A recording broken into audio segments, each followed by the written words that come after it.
নোনা জলের ধার ঘেঁষে হাজার হাজার গাছ, যে গাছের ডালে গান গায় দেশ বিদেশের কত নাম না জানা পাখি, যেখানে বানর হরিণের বন্ধুত্বের সামনে হার মানে বাঘের চাল। বন্ধুরা, আজ আমি এসেছি রহস্যময় সুন্দরবনে। আচ্ছা, আপনি কি জানেন যে সুন্দরবনে আজ বাঘের অবাধ বিচরণ আর মানুষের প্রবেশ নিষিদ্ধ? সেই সুন্দরবনেই মাত্র 1000 বছর আগেই ছিল এক উন্নত সভ্যতা। এমনকি সুন্দরবনের গহীন অরণ্যে পাওয়া গেছে একটা শতাব্দী প্রাচীন মন্দির, আর সেই মন্দিরের আশেপাশে একটা সময় ঘুরে বেড়াত গন্ডার। আরও অবাক করার বিষয় হল, সারা পৃথিবীতে বহু প্রজাতির বাঘ রয়েছে, কিন্তু তার মধ্যে এই সুন্দরবনের বাঘই সবথেকে বেশি হিংস্র। কিন্তু কেন? আর কেনই বা সুন্দরবনের বাঘ মানুষ খেকো? বন্ধুরা, আমি মিঠুন রয়েছে আপনাদের সাথে। আজ রোমাঞ্চপিডিয়ায় এক রোমাঞ্চকর যাত্রায় আপনাদের নিয়ে যাব। পৃথিবীর সবথেকে বড় ম্যানগ্রোভ অরণ্য এই সুন্দরবন কিভাবে সৃষ্টি হলো, কিভাবে এই জঙ্গলের জীবেরা রোজ দুবেলা জোয়ার ভাটার মধ্যে সংঘর্ষ করে বেঁচে থাকে, আর কবে কিভাবে মোগল সম্রাট আকবর এই সুন্দরবনে বসতি শুরু করেছিলেন, সবকিছু আপনাদেরকে জানাবো। আর হ্যাঁ, এই ভিডিওটা নিয়ে কিন্তু আমি প্রায় 15 দিন ধরে রিসার্চ করেছি, আর বেশ কিছু বইও পড়েছি, তারপরে সুন্দরবন ভিজিটও করেছি। তাই ভিডিওটা কিন্তু ভীষণই ইনফরমেটিভ হবে, তাই কোথাও স্কিপ না করে শেষ পর্যন্ত ভিডিওটা অবশ্যই দেখতে থাকুন। সুন্দরবনে প্রতিটা জীবকে বেঁচে থাকতে হয় সংঘর্ষ করে, তা সে মানুষ হোক বা বাঘ। এখানের জীবনের সবথেকে বড় বাধা হলো জোয়ার ভাটা। দিনে দুবার জোয়ার আর ভাটায় জলের স্তর কখনো বেড়ে যায় 15 থেকে 16 ফুট। ওই যে দূরে গাছগুলো আপনারা দেখতে পাচ্ছেন, ওখানে গাছের নিচের দিকে দেখুন কাদা শুকিয়ে সাদা হয়ে গেছে। ঠিক অতটা পরিমাণ জোয়ারের সময় জল উঠে যায়, আর ভাটার সময় কিন্তু জল একদমই নেমে যায়। এছাড়া আজ যে সময় জোয়ার হবে, পরের দিন তার 52 মিনিট পর জোয়ার হয়। তাই সুন্দরবনে যারা মাছ ধরতে যান বা মধু আনতে যান, তাদের ঘড়ি ধরে যেতে হয়, কারণ জঙ্গলের ভেতরে যে সরু খালগুলো রয়েছে তাতে ভাটার সময় একেবারেই জল থাকে না। তাই জোয়ার শুরুর সাথে সাথে তাদেরকে নৌকা নিয়ে যেতে হয় বনের ভেতরে, আবার ভাটা শুরু হওয়ার সাথে সাথেই তাদেরকে ফিরে আসতে হয়। তবে আশ্চর্যের বিষয় কি জানেন? সুন্দরবনের বন্য প্রাণীরা কিন্তু ঘড়ি দেখে না। প্রকৃতির এক অনবদ্য আশীর্বাদ আছে এই বন্য প্রাণীদের উপর। তারা জোয়ার ভাটার সময় আগে থেকে অনুমান করতে পারে, আর জোয়ারের সময় জলের স্তর যখন বেড়ে যায়, তখন এরা সবাই বনের আরও গভীরে চলে যায় কোনো উঁচু জায়গার খোঁজে। আর যখন ভাটা আসে, তখন তারা নদীর চরে চলে আসে খাবারের খোঁজে। তাই সুন্দরবনে ঘুরতে গিয়ে যদি বাঘ বা হরিণ দেখার চান্স থাকে, তবে সেটা ভাটার সময় বেশি থাকে। 26,000 বর্গ কিলোমিটার এই সুন্দরবনের মাত্র 1/3 আছে ভারতের কাছে, আর বাকি 2/3 আছে বাংলাদেশের দখলে। ভারতের সুন্দরবনের যে অংশ আছে তার আয়তন প্রায় 9,630 বর্গ কিলোমিটার। তবে এর মধ্যে যে সবটাই জঙ্গল তা কিন্তু নয়।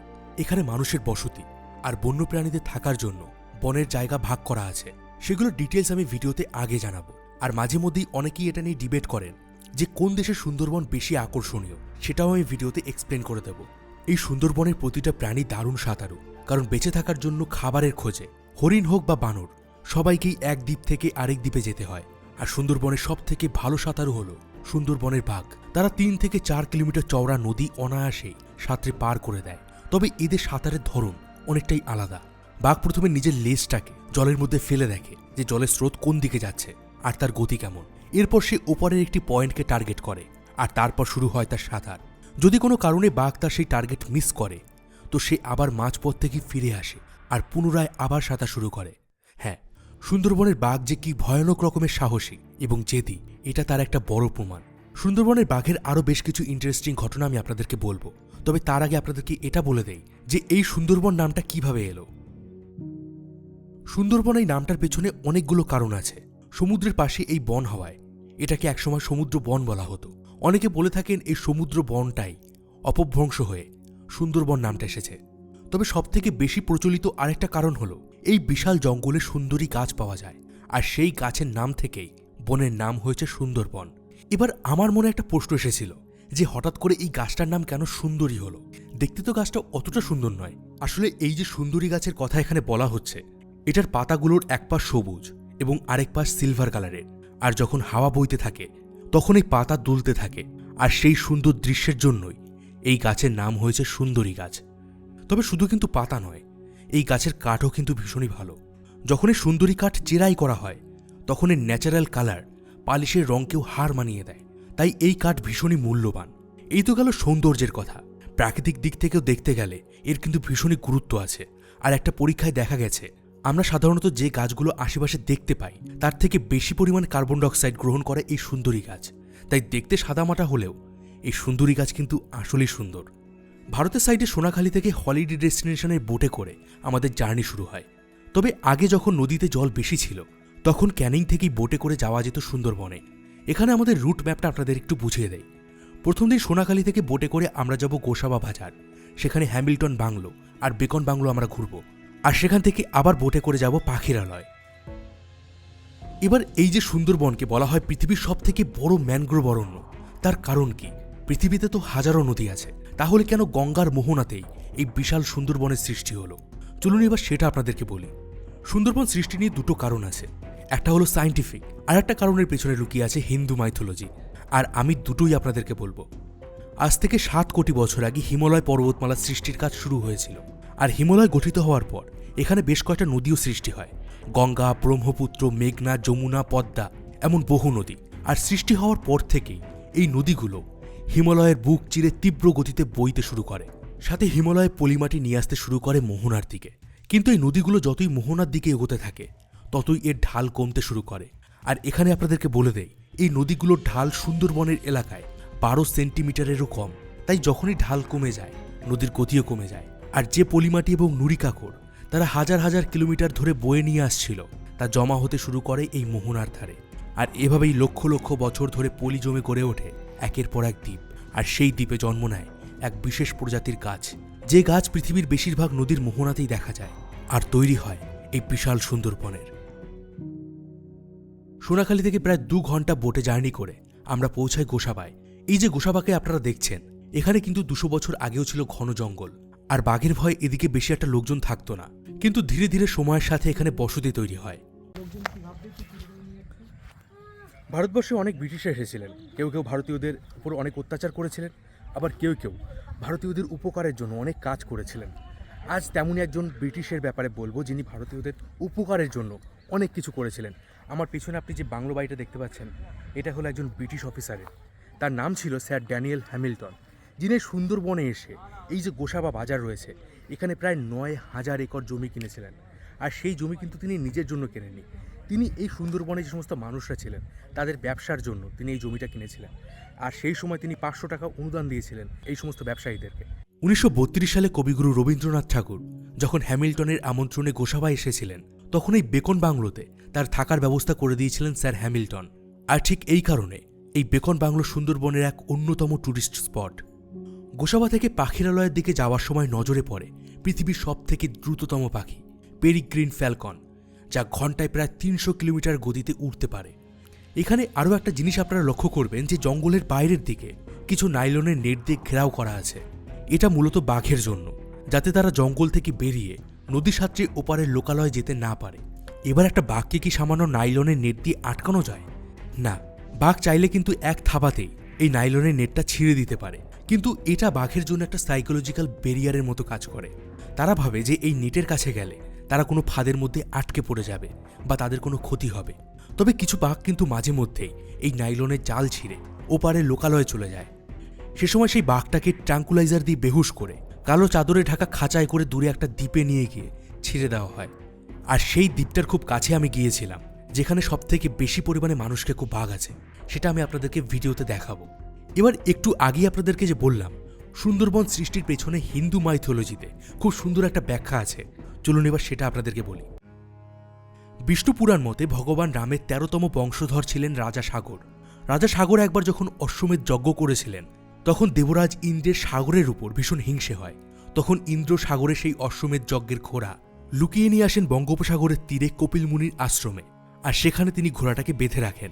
এদিকে কপিল মুনি সেই সময় ধ্যান করছিলেন, তিনি এই বিষয় কিছুই জানতেন না।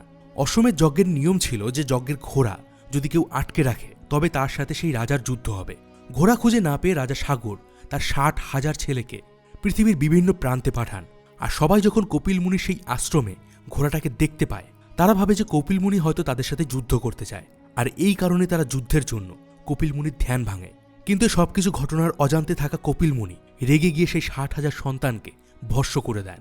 সাথে এটাও অভিশাপ দেন যে যখন গঙ্গার জল এদের ভস্মে ঢালা হবে তখন সেই 60,000 সন্তানের মুক্তি হবে আর তারা স্বর্গে যাবে। আর হিন্দু পুরাণ মতে সেই সময় গঙ্গা নদী পৃথিবীতে বইত না, গঙ্গার স্থান ছিল স্বর্গে। পরবর্তীকালে রাজা সাগরের বংশধর ভগীরথ স্বর্গ থেকে গঙ্গাকে মাটিতে নিয়ে আসেন। কিন্তু দক্ষিণ 24 পরগনার হাতিঘর পর্যন্ত এসে তিনি কপিল মুনির আশ্রমের রাস্তা খুঁজে পাননি। সে সময় গঙ্গা নিজের প্রবাহকে অজস্র ভাগে ভাগ করে দেয়, আর এই এলাকা দিয়ে বয়ে যায়। সেই 60,000 সন্তানের ভস্য যখন গঙ্গার ছোঁয়া পায়, তখন সেই 60,000 সন্তানের মুক্তি হয় এবং তারা স্বর্গ লাভ করে। আর ঠিক এই কারণে প্রতি বছর হাজার হাজার মানুষ পুণ্যের আশায় গঙ্গা স্নানে আসেন সেই কপিল মুনির আশ্রমে।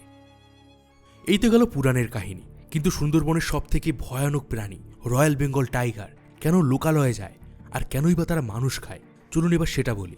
মানুষ খেকো হিসাবে সুন্দরবনের বাঘ সারা পৃথিবীতে বিখ্যাত। ব্রিটিশ আমলে যখন সুন্দরবনের বাঘের প্রভাব অনেক বেশি ছিল, তখন এখানে ব্রিটিশরা বাঘ মারার জন্য টাকা দিত। 1883 সালে একটা বাঘ মারার জন্য 15 টাকা করে দেওয়া হতো, কিন্তু বাঘ যখন আরও বেশি করে মানুষের উপর হামলা করতে শুরু করে, তখন এই টাকা আরও বাড়িয়ে দেওয়া হয়। 1900 সালে একটা বাঘ মারার জন্য দেওয়া হতো 200 টাকা। আর ব্রিটিশ রিপোর্ট অনুযায়ী 1881 থেকে 1912 সালের মধ্যে 2400টারও বেশি মানুষ খেকো বাঘ শিকার করা হয়েছিল। আর এই যে সুন্দরবনের বাঘকে রয়্যাল বলা হয়, তার পেছনেও কিন্তু এই শিকারের একটা কারণ রয়েছে।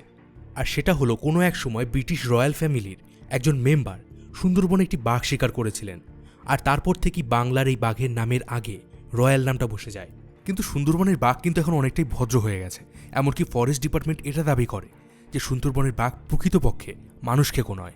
শুরুতেই আপনাদেরকে বলেছিলাম যে সুন্দরবনের প্রতিটা জীবকে বেঁচে থাকতে হয় ভীষণ পরিমাণে সংঘর্ষ করে, বিশেষ করে খাদ্যের জন্য। একে তো এখানের কাদামাটি, তার উপরে এই জঙ্গলের শ্বাসমূলগুলো ভোজালির মতো ধারালো হয়, ফলে বাঘ যখনই কোনো হরিণ বা শূকর শিকার করতে যায় তাকে ভীষণই কষ্ট করতে হয়। আর এই কারণেই সুন্দরবনের বাঘ মাঝে মধ্যেই কাঁকড়া বা মাছ ধরে খায়। এক কথা, সুন্দরবনের প্রতিটা হাঁটা চলা করা প্রাণী বাঘের খাদ্যে পরিণত হয়। এবার সুন্দরবনে যখন মানুষেরা মধু সংগ্রহ করতে যায় বা মাছ ধরতে যায়, তখন সেই মানুষগুলো হয়ে যায় বাঘের সব থেকে সহজ শিকার। এই কারণেই বাঘ সুযোগ পেলেই মানুষ শিকার করে। এবার সেই মানুষ মেরে বাঘ এই ধারালো শ্বাসমূলের উপর দিয়ে যখন টেনে নিয়ে যায়, তখন এক বীভৎস দৃশ্য ফুটে ওঠে। আগে সুন্দরবনের জেলেরা বাঘের হাত থেকে বাঁচতে মাথার পেছনে একটা মুখোশ ব্যবহার করতেন, যাতে বাঘ ভাবে যে মানুষ তার দিকে তাকিয়ে আছে। কিন্তু কয়েক বছরের মধ্যেই এই মুখোশের রহস্য বাঘ অনায়াসই বুঝতে শিখেছে। তাই এই মুখোশের ব্যবহার করলে যে বাঘের আক্রমণ আটকানো যাবে তা কিন্তু নয়। সুন্দরবনে প্রতি বছর প্রায় 100 জনেরও বেশি মানুষ বাঘের হাতে প্রাণ হারান। কিন্তু ফরেস্ট ডিপার্টমেন্টের লোকেরা এটা বলেন যে সুন্দরবনের বাঘকে মানুষকে খুব বলা যায় না। আর সেই কারণ হিসেবে তারা বলেন, যখন বাঘ নদী পেরিয়ে লোকালয়ে যায়, তখন মানুষের উপর তারা আক্রমণ করে না, বরং কোনো গরু বা ছাগল ধরে খায়। তাই ফরেস্ট ডিপার্টমেন্টের দাবি এটা যে সুন্দরবনের বাঘ যদি সত্যিই মানুষ খেকো হতো, তাহলে তারা লোকালয়ে এসেও মানুষ মারত। তবে এখানে আপনাদেরকে বলে দেই, সুন্দরবনের বাঘের আকার কিন্তু ভারতের অন্যান্য এলাকার বাঘের তুলনায় অনেকটাই ছোট আর ওজনেও কম।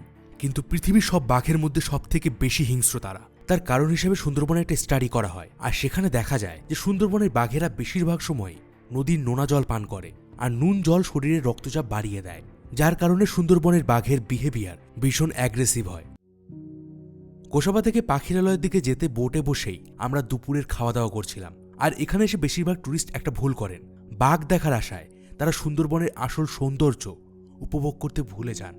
এই কারণে হলিডে ডেস্টিনেশনে যে গাইড ছিল রবিদা, তাকে আমি বলেছিলাম আমাদের সেই সমস্ত জায়গায় নিয়ে যেতে যেখানে পরিবেশ বেশ শান্ত, যাতে আমরা বেশি পরিমাণে প্রাকৃতিক সৌন্দর্য উপভোগ করতে পারি।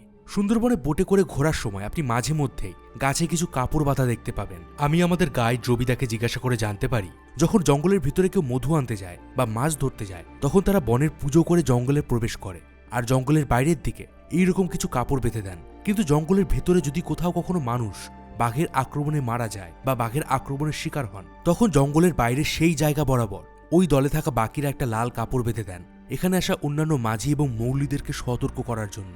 চলুন এবার আপনাদেরকে বলি যে সুন্দরবনের বাঘ কেন জঙ্গল ছেড়ে লোকালয়ে যায়।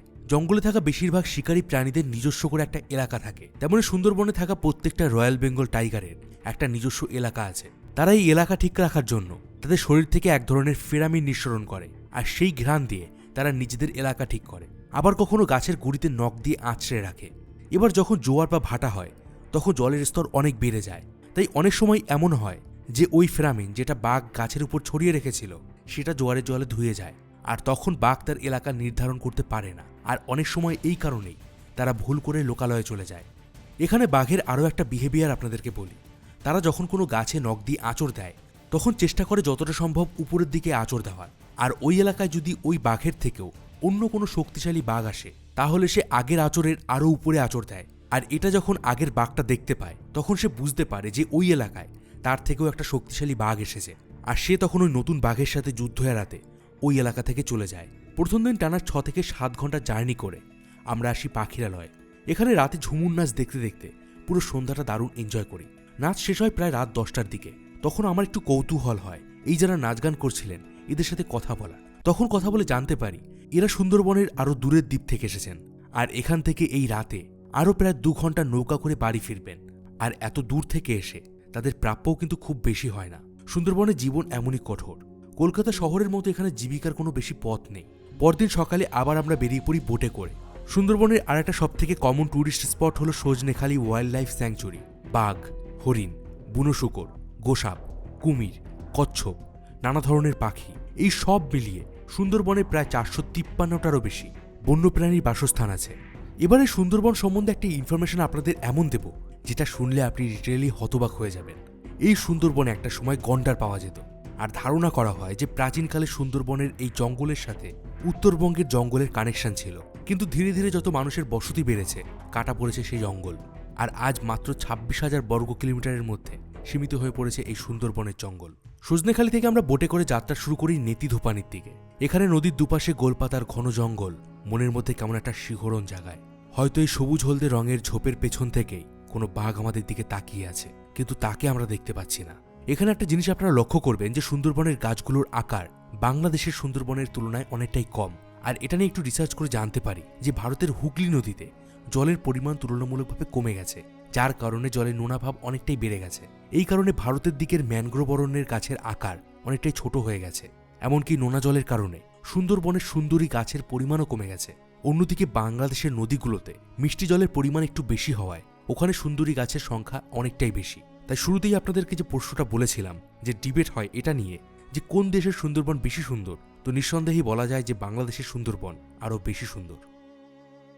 1582 সালে মুঘল সম্রাট আকবর টোডরমলকে পাঠান বাংলায়। মেদিনীপুর সহ এই সুন্দরবন এলাকায় জঙ্গল সাফ করে বসতি তৈরির জন্য, যাতে এই এলাকা থেকে মোগলদের কাছে একটা বড়সড় খাজনা যেতে পারে। পরে শাহজাহানের ছেলে শাহ সুজা এই সুন্দরবন এলাকায় এসে সুন্দরবনকে অনেকগুলো পরগনায় বা ডিভিশনে ভাগ করে দেন।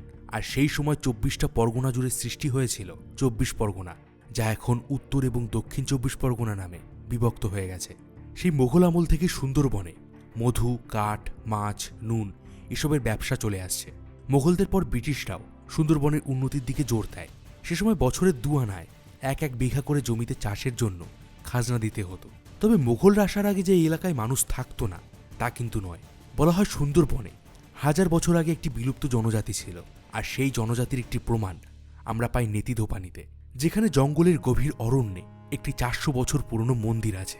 যদিও মন্দিরের আজ শুধুই ধ্বংসাবশেষ আছে, এমনকি নেতিধোপানির এই ওয়াচ টাওয়ারের পাশেই একটি বহু পুরনো ইটের রাস্তাও খুঁজে পাওয়া গেছে। এবার প্রশ্ন ওঠে, এখানে যদি সত্যি কোনো বসতি না থাকতো তাহলে এই মন্দির কারা বানালো, আর ওই রাস্তা দিয়ে কারা যাওয়া আসা করত? ইতিহাসবিদরা ধারণা করেন এই এলাকায় বাংলার বিখ্যাত বণিক চাঁদ সওদাগর আসতেন বাণিজ্যের জন্য, আর এই মন্দিরের সাথে জড়িয়ে আছে বেহুলা লক্ষিন্দরের সেই কাব্যের কথা। এখানে সুন্দরবনে ট্যুরিস্টদের জন্য কিছু ওয়াচ টাওয়ার বানানো হয়েছে, যা দিয়ে বন্যপ্রাণীদের দেখা যায়। আর সুন্দরবনের নদীর নোনা জল যেভাবে ধীরে ধীরে বাড়ছে সেটা এখানের বন্যপ্রাণীদের বহু ক্ষতি করছে, আর সেটা আটকানোর জন্য জায়গায় জায়গায় বানানো হয়েছে মিষ্টি জলের পুকুর। নেতিধোপানি থেকে ফেরার সময় আমার চোখে পড়ে সুন্দরবনের আরও একটা অদ্ভুত জীবের। এটা হলো ফিডলার ক্র্যাব। অনেকে এটাকে সমুদ্রের বিচের লাল কাঁকড়ার সাথে তুলনা করতে পারেন, কিন্তু তার থেকে এটা কিন্তু একটু আলাদা। এই কাঁকড়া আকারে বেশ ছোট, আর এদের একটা দাঁড় অনেক বড় হয়। সবথেকে মজার বিষয় হলো এরা মাটিতে গর্ত করে থাকে। জোয়ার আসার আগে আগে এরা নিজেদের এই বড় দাঁড় দিয়ে মাটির একটা গোল চাকতি বানায়, আর জোয়ারের জল ওঠার আগেই এরা গর্তের মধ্যে ঢুকে যায়, আর মাটির সেই গোল চাকতি দিয়ে গর্তের মুখটা ঢেকে দেয়। আর এতে জোয়ারের জল গর্তের ভিতর ঢুকতে পারে না। জোয়ারের যখন জল ওঠে তখন এই গর্তগুলো ঢেকে যায়, কিন্তু গর্তের ভেতরে একটুও জল যায় না। আবার আশ্চর্যজনকভাবে যখন জোয়ার শেষ হয়ে যায় আবার ভাটা আসে, এই কাঁকড়াগুলো ওই গর্তের ভেতর থেকে বুঝতে পারে যে ভাটা হয়েছে। তখন তারা আবার বাইরে বেরিয়ে আসে খাদ্যের খোঁজে। এবার বুঝলেন তো আমি কেন শুরুতে বলেছিলাম যে এই সুন্দরবনের প্রতিটা প্রাণীর উপরে প্রকৃতির এক অনবদ্য আশীর্বাদ রয়েছে, যে তারা ঘড়ি না দেখেও জোয়ার ভাটার সময় অনুমান করতে পারে। একথা তো একদম পরিষ্কার যে সুন্দরবনের জঙ্গলের রাজা হলো বাঘ, কিন্তু জলের রাজা কুমিরও কিন্তু কম যায় না। প্রতি বছর কুমিরের আক্রমণেও বহু মানুষ প্রাণ হারান। কুমিরের শিকার বেশি হন তারা যারা কাঁকড়া এবং চিংড়ি ধরতে পাড়ের কাছে জাল পাতেন। তবে একটু আগে আপনাদেরকে বলেছি যে সুন্দরবনে বেঁচে থাকতে গেলে সাঁতার জানা ভীষণভাবে জরুরি। আর যখন কোনো প্রাণী সাঁতরে এপার থেকে ওপারে যায় তখন কুমিরের ভয় তাদের সব থেকে বেশি থাকে। কুমিরের পাশাপাশি এখানে এক ধরনের শার্ক বা হাঙর জাতীয় হিংস্র মাছ পাওয়া যায়। এরা জলের নিচে কখন যে আপনার পা থেকে আধা কিলো মাংস কেটে নেবে তা আপনি বুঝতেও পারবেন না। কিন্তু সুন্দরবনের বানররা কিন্তু এর হাত থেকে বাঁচার একটা দারুণ উপায় বের করেছে। যে নদীর উপরে ফরেস্ট ডিপার্টমেন্ট থেকে নাইলনের নেট লাগানো হয়েছে সেই জায়গা থেকে তারা নাইলনের নেটের উপর দিয়েই নদী পার করে। আর এই বানরের সাথে কিন্তু সুন্দরবনের হরিণের একটা আলাদাই বন্ধুত্ব আছে। সুন্দরবনের কাদাযুক্ত মাটি আর ধারালো শ্বাসমূলের জন্য এখানের বাঘ কিন্তু খুব দূর থেকে ছুটে এসে শিকার করতে পারে না। তাই তারা ঘাপটি মেরে লুকিয়ে থাকে কোনো ঝোপের মধ্যে, যা হরিণ সহজে বুঝতে পারে না। কিন্তু গাছের ডালে বসে থাকা বানর অনায়াসেই বাঘকে দেখতে পায় আর তখন আওয়াজ করে তারা হরিণদের সাবধান করে দেয়। বোটে করে আমরা যখন সজনেখালি থেকে নেতিধোপানির দিকে যাচ্ছিলাম তখন দেখতে পাই পঞ্চমুখী নদী, যেখানে সুন্দরবনের 5টি নদী এক জায়গায় এসে মিশেছে। এখানেই দূরে আছে চামটা দ্বীপ। সুন্দরবনে সবথেকে হিংস্র এবং মানুষখেকো বাঘগুলোকে লোকালয় থেকে ধরে এনে এই এলাকায় ছেড়ে দেওয়া হয়, আর এই দ্বীপের কাছে যাওয়াও নিষিদ্ধ। সুন্দরবনের প্রাকৃতিক সৌন্দর্যকে আরেকটু কাছ থেকে উপভোগ করার জন্য আমরা যাই দেবাকিতে। এখানে জঙ্গলের মধ্যে থেকে নেট বাঁধানো ফুটব্রিজে হেঁটে উপভোগ করা যায় বনের সৌন্দর্য। এখানে আমরা বেশ কয়েকটি হরিণও দেখতে পাই, আর দেখতে পাই একটি বাঘের পায়ের ছাপ। সুন্দরবন যে শুধু তার বাঘ আর হরিণের জন্য বিখ্যাত তা কিন্তু নয়, এখানে দেশ বিদেশ থেকে নানা পাখিও আসে। এই যে পাখিগুলোকে আপনারা দেখছেন এগুলো শুধু সাইবেরিয়া থেকে এসেছে। এখানে এক অদ্ভুত ধরনের গাছ আছে যার ফলগুলো অনেকটা বর্ষার ফলার মতো। পেকে যাওয়ার পর এগুলো ঠিক এইভাবেই নিচে পড়ে যায় আর মাটিতে গিয়ে বর্ষার মতো গেঁথে যায়, আর সেখান থেকে জন্ম নেয় নতুন গাছ। তবে সুন্দরবনের কাদামাটির জন্য গাছগুলোর শিকড় পর্যন্ত অক্সিজেন পৌঁছাতে পারে না। এই কারণে গাছের শিকড়গুলো কিছুটা বেঁকে উপরে উঠে আসে, আর এগুলোকেই বলা হয় শ্বাসমূল। সুন্দরবনের মধু বিশ্ববিখ্যাত। এবার আপনি ভাবতে পারেন যে মধু অন্যান্য জঙ্গলেও তো পাওয়া যায়, তাহলে সুন্দরবনের মধুই কেন বিখ্যাত? সুন্দরবনের মধু বিখ্যাত হওয়ার কারণ হলো সুন্দরবনে পাওয়া যায় খালসি এবং সিঙ্গুর গাছ, আর এই গাছের মধুর টেস্ট সব থেকে ভালো হয়। মার্চ এপ্রিল মাস থেকে শুরু হয় সুন্দরবনে মধু আহরণ, আর মধু যারা আনতে যান তাদেরকে বলা হয় মৌলি। এক জার্নিতে তারা 300 থেকে 400 কেজি করে মধু সংগ্রহ করে আনেন। এখানে যারা মাছ ধরতে যান তারাও প্রায় প্রতি জার্নিতে 400 থেকে 500 কেজি করে মাছ ধরে নিয়ে আসেন। আগে যখন বরফের সাপ্লাই ছিল না তখন এই জেলেরা দিনের দিনই মাছ ধরে ফিরে আসতেন, কিন্তু এখন জেলেরা 7 থেকে 8 দিনের লম্বা সময় ধরে দূরের এলাকায় মাছ ধরতে যান। অনেক সময় এই মৌলি আর জেলেরা নিষিদ্ধ এলাকায় প্রবেশ করেন আরও ভালো মাছ বা মধুর আশায়। তখন ফরেস্ট ডিপার্টমেন্ট থেকে তাদের নৌকাগুলোকে বাজেয়াপ্ত করে নেওয়া হয়। এই পুরো দিনটা বোটে চড়ে যাত্রা করা, মাঝে মাঝে চা টিফিন খেতে খেতে গাইডের মুখে শুনছিলাম সুন্দরবনের সব রোমহর্ষক গল্প। আর সত্যি বলতে এটা একটা অনবদ্য অভিজ্ঞতা ছিল। সুন্দরবনের মোট 102টা দ্বীপ আছে, যার মধ্যে 54টা দ্বীপে মানুষ বসবাস করে, আর বাকি দ্বীপগুলো সুন্দরবনের কোর এরিয়ার মধ্যে পড়ে, যেখানে শুধুই বন্য প্রাণীদের বাসস্থান। 1973 সালে চোরা শিকারীদের হাত থেকে বাঘ বাঁচাতে প্রজেক্ট টাইগার শুরু হয় এবং সুন্দরবনকে টাইগার রিজার্ভ ঘোষণা করা হয়। সুন্দরবনের এত জীববৈচিত্র্য দেখে 1987 সালে ইউনেস্কো এটিকে ওয়ার্ল্ড হেরিটেজ সাইট ঘোষণা করে। তবে এত কিছুর পরেও বাঘের সংখ্যা কিন্তু কোনোভাবেই বাড়ানো সম্ভব হয়নি, কারণ 2004 সালের সেন্সাস অনুযায়ী এখানে বাঘের সংখ্যা ছিল 274টি, কিন্তু 2018 সালের সার্ভে অনুযায়ী ভারতের সুন্দরবনে বর্তমানে 100টি বাঘ আছে। আর এই বাঘের সার্ভে করার জন্য জঙ্গলে ক্যামেরার ব্যবহার করা হয়। প্রতিটা মানুষের আঙুলের ছাপ যেমন আলাদা হয়, তেমনি বাঘের গায়ে থাকা ডোরা কাটা দাগ আলাদা আলাদা হয়, আর সেই দাগ থেকেই বাঘের শনাক্তকরণ হয়। 100টি বাঘ ছাড়াও এখানে আছে প্রায় 30,000 হরিণ, আছে কোবরা, গোখরোর মতো বেশ কিছু বিষাক্ত সাপ। সুন্দরবনের আরও একটি আশ্চর্য দিক হল এখানের হিন্দু মুসলিম উভয়ই এক দেবীর পুজো করে, যার নাম বনবিবি। মাছ ধরতে বা মধু আনতে যাওয়ার আগে হিন্দু হোক বা মুসলিম সবাই এই দেবীর পুজো করে তবেই জঙ্গলে প্রবেশ করেন। বনবিবি সুন্দরবনের এক লৌকিক দেবী, যিনি বাঘের আক্রমণ থেকে সুন্দরবনের মানুষদের রক্ষা করেন। আর তার সাথে দক্ষিণারায় যুদ্ধ হয়েছিল, যে কিনা বাঘের ছদ্মবেশে সুন্দরবনে মধু আনতে যাওয়া এক ছোট ছেলে দুঃখীর উপর আক্রমণ করেছিল, আর দুঃখীকে তখন দক্ষিণা রায়ের হাত থেকে বাঁচিয়েছিলেন বনবিবি। সুন্দরবনের 3য় দিনের জার্নিতে একটা ছোট্ট ইঞ্জিন নৌকায় করে আমরা যাই জঙ্গলের ভেতরে। তবে এটা কিন্তু সেই বাঘের জঙ্গল নয়, এটা হলো পাখির জঙ্গল। বন্ধুরা, এই মুহূর্তে কিন্তু আমি সুন্দরবনের ভিতরে আছি, আর আপনারা দেখতে পাবেন এই যে শ্বাসমূলগুলো, এই শ্বাসমূলগুলো এখানে রয়েছে, এবং এগুলোর উপর দিয়ে হাঁটা কিন্তু বেশ কি বলবো কষ্টসাধ্য বিষয়। আর আরও বেশ কিছু শ্বাসমূল রয়েছে, সেগুলো কিন্তু খুবই ধারালো হয়, ভোজালির মতো হয়। তো আমি এখন এই ভিতরের দিকে যাচ্ছি। এখানে জঙ্গলের একটি জায়গায় কাদামাটিতে হেঁটে এক আলাদা অনুভূতি পেলাম, আর অনেকটা মিশে গিয়েছিলাম এখানে জেলে মাঝিদের জীবনের সাথে। আপনারা যদি সুন্দরবনে একটু আলাদা ধরনের ট্যুর করতে চান তো কন্ট্যাক্ট করতে পারেন হলিডে ডেস্টিনেশনের সাথে। ওনাদের কন্ট্যাক্ট নাম্বার ডেসক্রিপশন বক্সে দেওয়া আছে। এই সুন্দরবন যে শুধুমাত্র বন্যপ্রাণীদের রক্ষা করে তা কিন্তু নয়, বঙ্গোপসাগর থেকে বাংলার দিকে ধেয়ে আসা সাইক্লোনগুলো থেকেও কলকাতা শহরকে বাঁচায় এই সুন্দরবন, সাথে লক্ষ লক্ষ মানুষের জীবিকা অর্জন করে দেয় এই গহীন অরণ্য। তবে ক্রমাগত বিশ্ব উষ্ণায়নের কারণে যতই মেরুর বরফ গলছে ততই সুন্দরবনে জলের স্তর বাড়ছে, সাথে প্রতি বছর হওয়া তীব্র সাইক্লোনে সুন্দরবনের ব্যাপক ক্ষতি হচ্ছে।